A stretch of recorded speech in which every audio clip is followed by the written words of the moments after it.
Hello and welcome to A Tea in the Desert. I'm your host Danny, and today I'm joined by my co-host Fads and Shawn Foo. Hello. Guys, welcome. Thank you. How you guys feeling?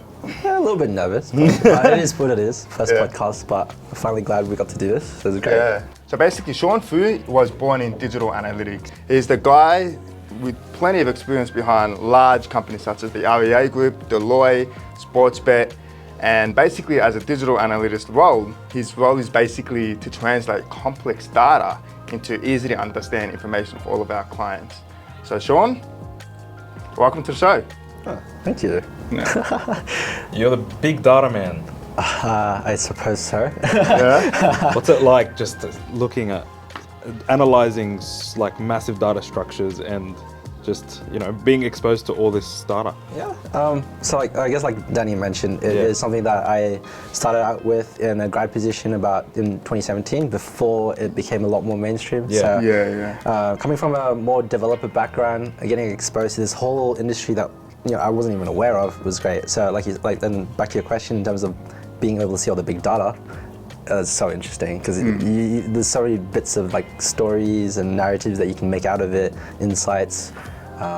Like, what is data? I think people ask, so many times, like, why is data so important?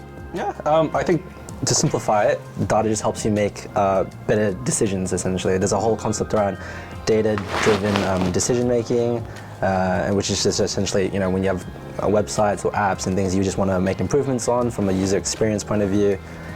Data is just the thing that you use to make those decisions, so you don't go in blind. Essentially, it's like, for example, if you have a website and your main purpose is to lead gen, you don't want to just overhaul this whole website for nothing if you already have existing flows and whatnot. The data that I guess I help enable businesses to work with should help them make the decisions to make the improvements. There's a lot of talk behind UA and then GA4, and a lot of confusion and a lot of sort of people, talking about, hey, there's Google Analytics is going. That's it. It's going. It's going to be sunset for good, And in fact, I've got an announcement by Google. On the 1st of July in 2023, they've stated that standard Universal Analytics properties will no longer process data. And so you'll be able to see Universal Analytics reports for a period of time after July 1st, 2023. However, new data will only flow into your GA4 properties. So, what is all this even mean? Yeah, what is going on? Yeah, like you said, that little announcement that Google sent out a couple of weeks ago, it's definitely not little. Definitely not little. Considering the magnitude of everything. So they sent out that announcement a couple of weeks back. I think everyone who got that was extremely shocked. It was like, whoa, what's happening? And just to preface that, Universal Analytics has been around for about 16 years. Prior to that, it was Urchin. Google acquired it, transformed it, turned it to Universal Analytics. So that's what I would say maybe 90% of websites use today, just because of how easily that tool integrates with the Google stack. And so I guess... So seamless. Yeah, it's extremely seamless. And if you're like a marketing person, it works well with like your Google ads connected to your Google Universal Analytics. All those ad reports are just working and powering and working well with each other. So I guess what the big shock is with that announcement with GA4. So GA4 is Google's, I guess, next iteration of Universal Analytics. It's what they see to be the future. And it does involve some fundamental changes on their end in terms of how, I guess, the servers work, the databases work, the architecture of everything. And I guess the easiest way to boil it down to is that Universal Analytics worked one way, had a specific data structure. GA4 is going to work a different way. It has a different underlying structure, which I guess over time will become a fully fledged tool that everyone can use. And I guess the great part about that is like, again, Google does provide this amazing free tool that was Universal Analytics, and GA4 is going to be essentially the same thing. It's like this younger brother that's ready to go off to college now and just do all this cool stuff. Yeah, essentially. I love that. That's a great analogy. But you were saying that Google sees GA4 data properties as the future. Why is that the case, and what's wrong with the current structure of the data? Yep, that's a great question, and I think kind of goes back down to how they've restructured the data. So Universal Analytics has this whole concept around data marrying up back to, I guess, the user level, session level, and whatnot. And you're probably familiar with event tracking in Universal Analytics, so it's kind of pretty straightforward, but that data still marries up to this other underlying architecture. So where GA4 differs is that they've made it really simple, and like, not to, I guess, down talk them in any way, but it does feel a bit reactionary in terms of GA4 is now event-based structured, where everything is, it should be simpler. It is following what other tools in the same industry is going down the route of. And I believe it just allows them to, I guess, enable, like, it allows them to, what do you call it? I would hope so. It will allow them to run reports a lot faster, for example, when you jump into the UI and whatnot. So this underlying, I guess, data structure should allow you to get your insights a lot faster. Yeah. That's awesome. You were saying that it's following other data tools in the same industry. What other data tools are they? Yeah, so at the enterprise level, a common one is Adobe Analytics. They've got something similar in terms of the structure that they're going down the route of.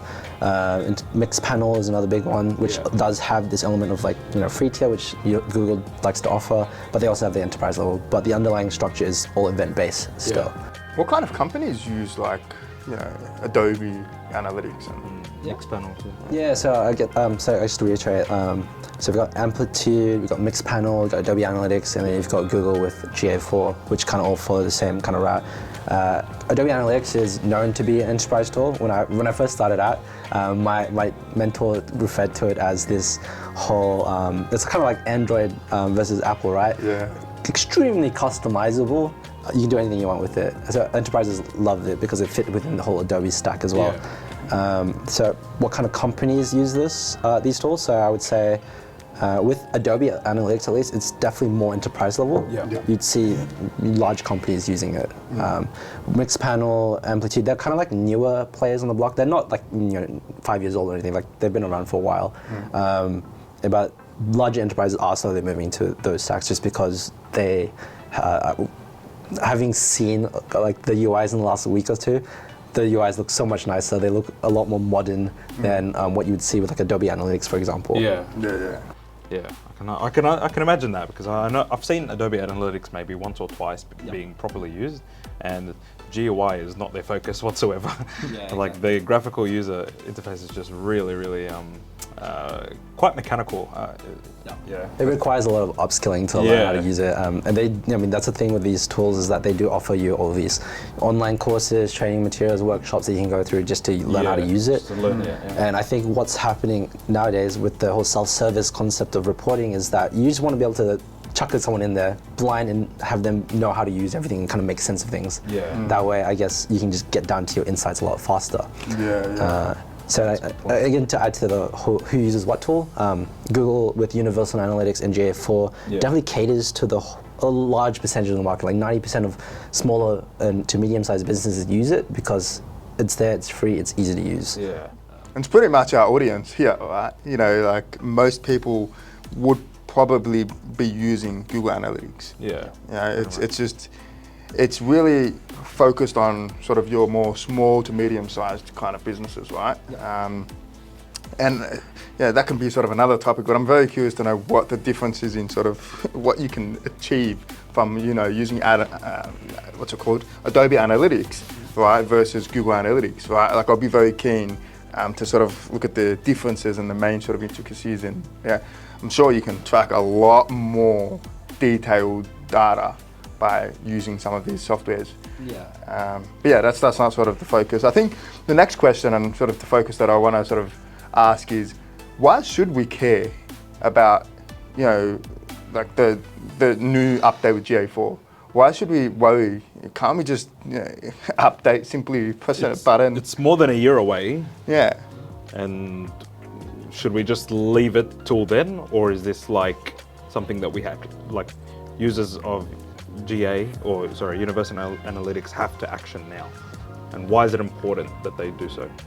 So I think, like you mentioned, in a year's time, it's gonna be switched off. In that really scary notice, Google's like, we're not gonna stop processing things. You're not gonna access your data anymore. So with that being said, you should care, just because Well, they are going to switch it off in a year's time. In a year's time, you're not going to have data if you don't have GA4. So you should action it in such that you have both Universal Analytics and GA4 today, just so that in a year's time, you can look in your GA4 property and be like, I've got a year's worth of data. Yeah. You don't have to go down the route of setting up GA4 to be extremely overly complex. Yeah. If anything, now it's a good opportunity to be like, okay, what was working well in Universal Analytics that we like, let's carry that over. Yeah. What else can we do now?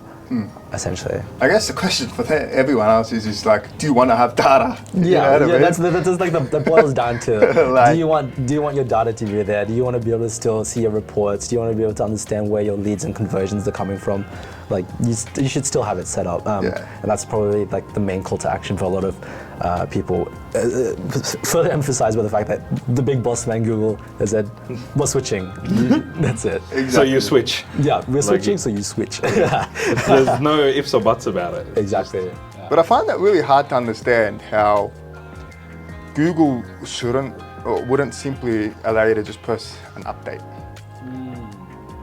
Like, why so complicated? Yeah, like I've definitely thought about this too, because I can definitely imagine them, like Google would probably have a bunch of like customers who are like, what's going on? You know, why are you making us do this? Everything is working so well. Why change what's working? Especially, you'll have a lot of tech illiterate customers that are like, Yeah. you'll have your like, professional services, like your plumbers, your carpenters that are running Google Ads, have no idea what's going on. Yeah. Especially if they're doing things on their own.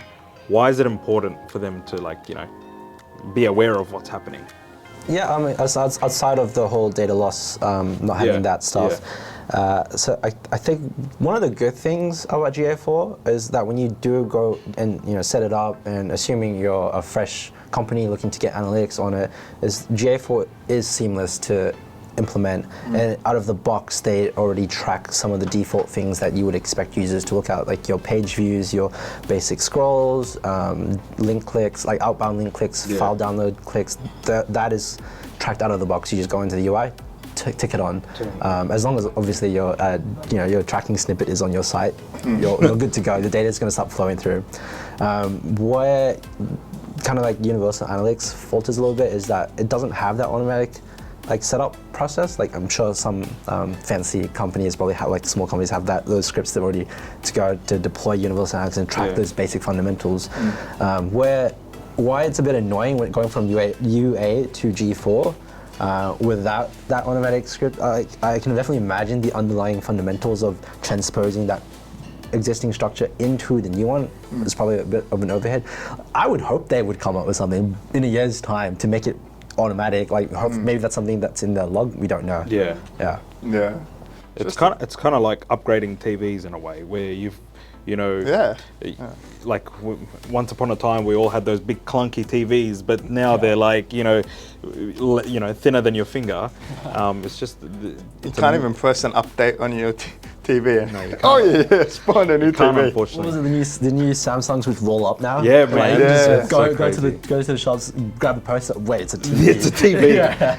Man, they're crazy. On that note, right now. actually, do you remember these like N95, Nokia N95? Those like Not the little brick ones? Yeah, the small brick ones. Oh, I had used to that, play yeah. like Snake. They were Do you used to play Snake? touchscreen. Yeah. Yeah. That was I didn't have a touchscreen. I had the brick version, the typical The meme proper one. brick version. Yeah, who would win, Thor's hammer or Nokia on the stick? The memes Yeah. are still crazy. Yeah, Yeah, exactly. it's crazy. It's crazy how technology over time just evolves. Unreal. But even, aside from hardware, like software clearly is now becoming, like old software is becoming redundant. And that's a classic case, where, not old, but, current software or the current data structure that is UA is no longer applicable for GA4. And that's why, it's not as easy as clicking update, because it's just not, it's not the same. Yeah, essentially, it's like a whole new tool. It's a whole new thing, yeah. A whole new world. A whole new world. So I guess what happens after June of 2023? What happens? Yeah. So if you have Universal apocalypse. Analytics, it's gone. Yeah. Probably not accessible. We're still a year away from it. So, like we touched on before, hopefully at some point down the line, if Google is a graceful and merciful God, they'll make it easy for us to migrate or at least access some of that old data. Otherwise, you should definitely start considering exporting what you want, downloading what you want, saving it to your own internal data store that isn't managed by Google. Because, ultimately it is your data, but it still lives on their platform. Yeah. You were mentioning before we were chatting about this, and you can store your data on certain Google clouds, I should say, right? How does that work? How does that work in So you concept just of... download, export the data and sort of upload it. Is it like a Google Drive? Like, you just press upload and that's it? Or if only it was that easy, right? Yeah. And what kind of file sizes, like would a typical sort of, like for example, e-commerce website or e-commerce brand would have, like in terms of data, would you know? Yeah, it's hard to say because it does depend on the business you're working with and how complex their analytics is or how advanced it is at this time. And it's also more around to do with how Universal Analytics has the concept of like the enterprise level as well, where there's already default and integrations to export your data sets into something like BigQuery on cloud. So Universal Analytics, if you are like a free tier, for example, the easiest way to go about, saving your data in a year's time is to quite literally go, this is what we want. You pick out the things that you need the most, you think that has the most value, and try not to waste time on the small rocks, essentially. But for what purpose would you need to download that stuff? Yeah, so we're getting to the point of in a year's time, you're not going to have that data. As far as we know right now, you're not going to have it. So for comparisons? For year-on-year comparisons, like-for-like comparisons. So like if you had to start thinking about what you want to save your conversion points, save your transaction points, especially if you're going to, if you've been using certain reports daily, weekly, just try and save those, or like a snapshot of that, so you have a view of what you would want to use. So you're gonna have to play a bit of like a fortune teller on this, see into the future, think about what you need, what are you using the most. And the thing is, that brings up a really interesting point, right? The whole thing about custom audiences, right, on Facebook and Google, right? So you upload existing data that you have to try to create lookalikes or try to create similar audiences and so forth. So that kind of begs the question, when you download all these data and you store it on, say, BigQuery, right? Can you still use that data to give your Google ads or your Facebook ad, more sort of beef to be able to sort of create these audiences and feed them data pretty much? Can you feed those platforms data? Yeah, so again, the concept of it's your data. Like you said, you have to go and upload things to create audiences and whatnot. So I suppose you can use that data down the line as long as you have the right identifiers to stitch to create those audiences and do the right thing with them.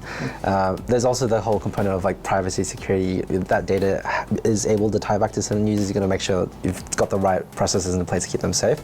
But more so to the point of, you do download it, you can upload it, you can create segments, cohorts according to it. But in a year's time, if you do have your GA4 set up now, that GA4 data will have collected all of that, and you can go and create your cohorts or audiences and whatnot in GA4, and then it becomes a matter of like, okay, well, we have all this historical data from UA. Is that even fresh and relative anymore in a year's time? Because the whole landscape could change, your audiences could change in a year's time. Good point. Yeah. So you're pretty much saying, hey, set up GA4 now so that we don't have to worry about that problem in a year's time. Because you've got all that data. It's just, and it's going to be so easy to integrate rather than why worry about the headache of trying to, hey, I need to get this data from here and this data. So it's more like, I guess, figure out what's working for you now, what data points you think powers your successful campaigns, audiences and whatnot, and just make sure that that is in your GA4 setup as well. And if anything, in a year's time, you should, I guess, be creating your audiences from the GA4 data and then using your UA for the whole year-on-year like-for-like comparisons. So essentially, what we need to start doing now is plan. I guess your escape plan. An escape plan. Plan your escape plan. That's a really interesting thing, and I guess plan your apocalypse plan as well. Like when things do shut down, like what the hell are you gonna sort of measure based on the new structure, and how were you going to do it almost like for like, based on the, the old UA and the new G4? So. Yeah, exactly. So it also speaks to, I guess, how advanced is your analytics Yeah, and insights exactly. component? How far back do you really need to go? And how fresh do you want your data to be? So how does Universal Analytics compare with GA4? I mean, outside of the, I guess, underlying structure of the data, which most users wouldn't look at anyway, so to speak, the main differences is that, well, Universal Analytics, it's 16 years old, so it's fully fledged out. If you were to look at the comparison today in the UI and the interface, you'll see that Universal Analytics has all these cool reports right now. Yeah. All these available integrations, dimensions, metrics available for you to mess around with, play with. GA4, unfortunately, does not have all of that just yet. And to be fair, like, even though they do market themselves as out of beta, it's not at the same level as You're saying it's still technically beta. They don't classify it as beta, so I'm just gonna put these in quotes, really big quotes. Technically. Don't sue him. Like the big difference, obviously, outside of like what you can see and what's available to you, is that GA4 does have some nice perks and benefits that automatically integrate with the Google Cloud stack. So you can, for example, one of the biggest things is being able to send your GA4 data into BigQuery as a free non-enterprise customer. That's cool. So they have this cool little pipeline already set up for you, and you just send your data there, and you start doing your advanced analysis and queries. And I guess for anyone who doesn't really know, BigQuery is just this huge Google tool, which I love. I think it's great. Being able to run big data queries and have that come back in like less than 16 seconds is ridiculous. So smaller businesses, I can't imagine a lot of smaller businesses would want to go down that route, but just having that option there is great, because then you can put your data into BigQuery, marry that up with all the other stuff that you want to use. So something like that's really cool. I've also found, personally speaking, that the GA4 real-time reports seem to be a lot cleaner. Which is great. Being able to see and like debug the data as I'm live on the website without having like, why am I waiting for so long in Universal Analytics for things to come through? I find that the GA4 stuff is a bit nice. And the really cool thing about GA4 is just the reporting tool called Explore. So like we were talking about Adobe Analytics earlier, and how it's like, how are these big enterprise customers getting all this cool data insights and using this tool? Is that Adobe Analytics has this thing called the Workspace, which is this really nice free form. Your tools on your left, your dimensions on your left, you just drag and drop things in and start playing around with it. It's like a fully customizable sandbox. Kind of similar to Datastudio. So GA4 offers this thing called Explore, which is supposed to kind of compete against it, so to speak. But it isn't fully fledged out yet, unfortunately. But does that mean Google is making Datastudio redundant? That's a good question. I don't think so. I think the Explore feature is there for you to explore your GA4 data. Where Datastudio still kind of works well is that it's kind of like a standalone, similar to like Tableau and Looker and all that kind of stuff, where you can just integrate any other data source into it really easily. Like, how do you see like your Facebook ads performance campaigns through GA4? Like, you know what I mean? It's like you still kind of need the Datastudio to be able to connect all these, using connectors, right? Different channels that you use. On that point, like, will we still see third-party connectors feeding data through GA4, or is it still into the GA4 platform itself? Into Datastudio or GA4, again, don't really know what's we don't on know there. yet. Pipelines or roadmaps and things like that, but I can definitely imagine it should be easier for them to integrate these tools if they want to. Which is why Datastudio still lives, because they already have all these connectors, and there's a community around third-party connectors. There's still, there's still a lot to learn, I think, to see what Google's strategy is with the entire data processing. Exactly. Like I said, Universal Analytics has been around for 16 years. It's a fully fledged grandpa at this point, the grandpa of analytics almost. And and GA4 is just the new kid on the block and is ready to take off. And I'm sure Google has tons of learnings working with 99% of all the websites on the internet. So they have all that information, and you would hope that they are a data-driven company too. So they must be learning and feeling the fire. They're creating Datastudio. Yeah. There's a lot. And Google Analytics, they sure be data-driven.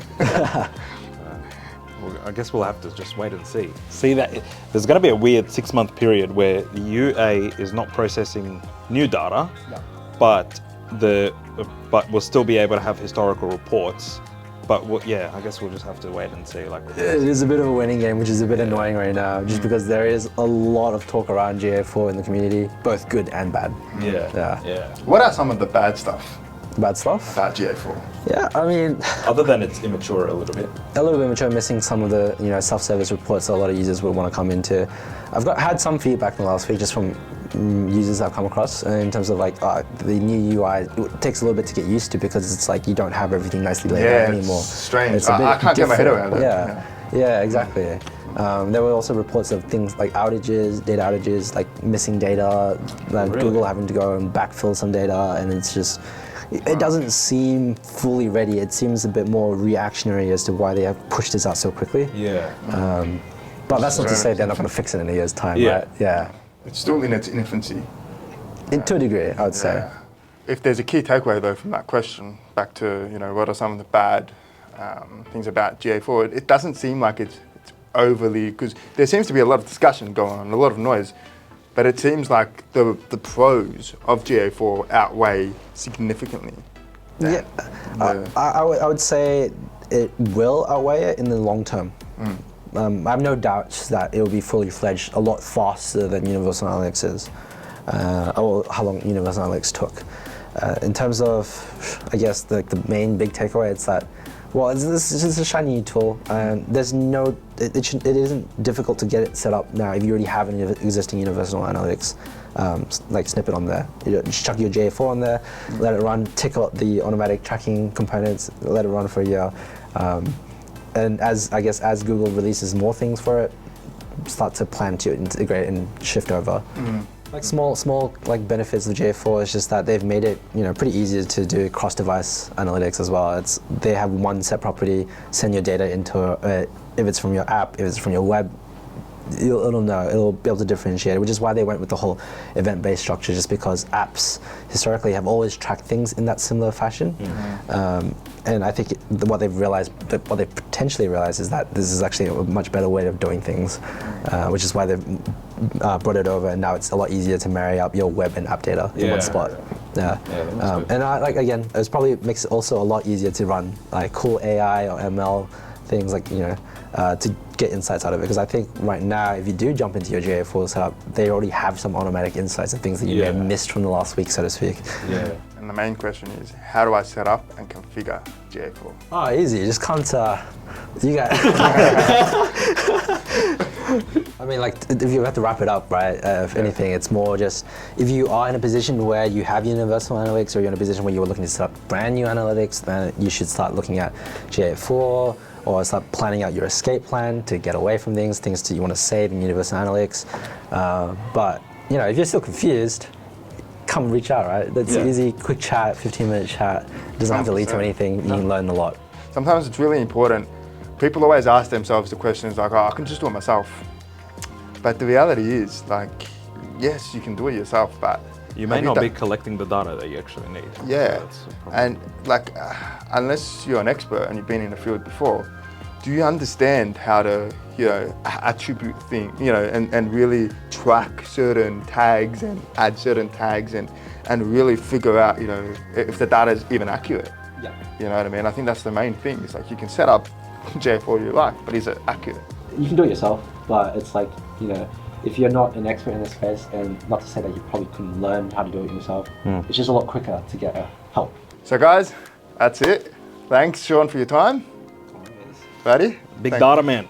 Big data man, yeah. So yeah, guys, we really want you all to be the drivers of this podcast and really driving this podcast. And so if there's anything you guys want to know, if you want to learn more about UA, GA4, and what's going to happen, make sure to get in touch with us below. Book a free 15-minute call, absolutely no obligations whatsoever. We're just going to, listen to your case and yeah, try to help. Provide some valuable feedback. Yeah, that's it. Yeah. Awesome. Cheers, guys.